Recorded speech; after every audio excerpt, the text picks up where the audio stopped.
Michelle, welcome to this. Thank you. Yeah, so quick fire questions. What's one piece of advice you would tell yourself if you were younger? It doesn't matter what happens in life, whether good or bad, it will go on. You have to move. You have to go on as well. Life always goes on. Life moves on. You lose money, you lose yourself, you lose a loved one, you lose a parent. A pandemic happens, you lose your mental health sometimes, your emotional stability. Life will go on, and you need to learn to pick up yourself and move with life and go on as well. I think when I was younger, I always felt it's the end of the world if a certain boy doesn't like me, or when I lost my dad, I did feel it was the end of the world, and I saw life going on. Like, you're still hearing there's traffic, matatus honking. It moves on, and you have to pick yourself up. So I would tell my younger self to keep going. Okay. If you had to live in another country, which country would it be? I would say, without considering marine naturals, just me as Michelle, it would be Europe, and possibly either Italy or France. Why?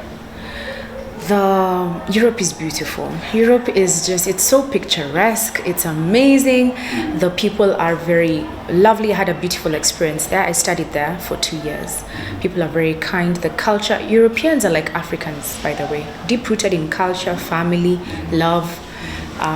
Very well brought up most of the time. Yeah. Okay. Who would you say is your best friend? The friend you admire the most? This is an obvious question.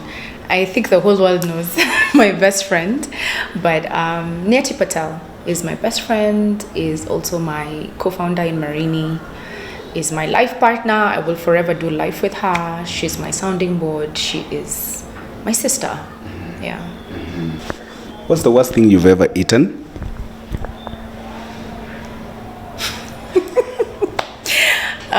We're talking food. Okay, I don't like seafood, so sushi, raw fish, it's not a thing for me. Yeah, so seafood is just a no. If you could be fluent in another language, apart from the ones you're fluent in, which one is that? I think Spanish. Spanish is actually the widest spoken language globally, and I just love how it sounds. Te quiero. Te quiero. Sí, bonita. Yeah, so Spanish, definitely. And, then I would be able to live in Mexico or Mexico, Spain, Cuba, all those countries. Describe yourself in one sentence.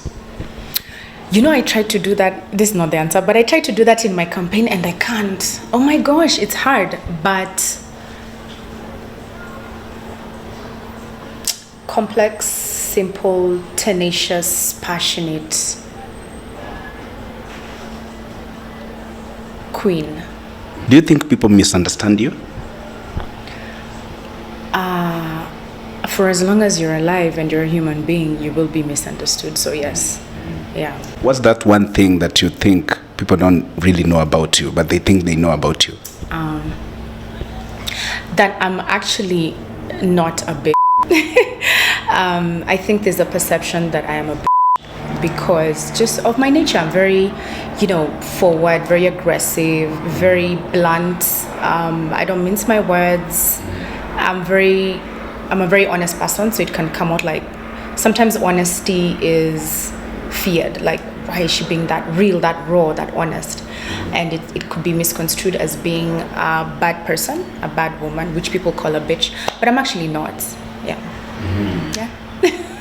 What's the first thing you notice when it comes to someone from the opposite gender? Height. Something physical or something material? Whichever. So physical, I'd say height. I just like my partner's taller than me. I just think it's very sexy when I can look up at them. Something material would be how they smell. Yeah, how they smell. Yeah. And if they have a beard, how it looks. And then now, from a character level, I think it would be intelligence and a kind heart and a good heart. Is Michelle Ntalami dating? Why, Edward? In this Canairo weather? Frankly, no. No, I'm not currently dating. I am single and just happily single, by the way. You know, sometimes when people say they're single, they say, no, I'm single, and then they look all sad. I'm actually happily single. I'm happy to be single. I haven't had the best experience in my previous relationship, so when you leave that, then I'm happily single, working on myself, working on my business, and just my growth and my future. Do you look forward to dating at some point? Definitely. But I want to get to a place where I have fully healed, because parts of myself were scattered around in a bid to love someone and be there for them. So there were pieces of me scattered around that hurt me a lot. So I am in the process of piecing myself back together to be whole again. And it's going great. Yeah.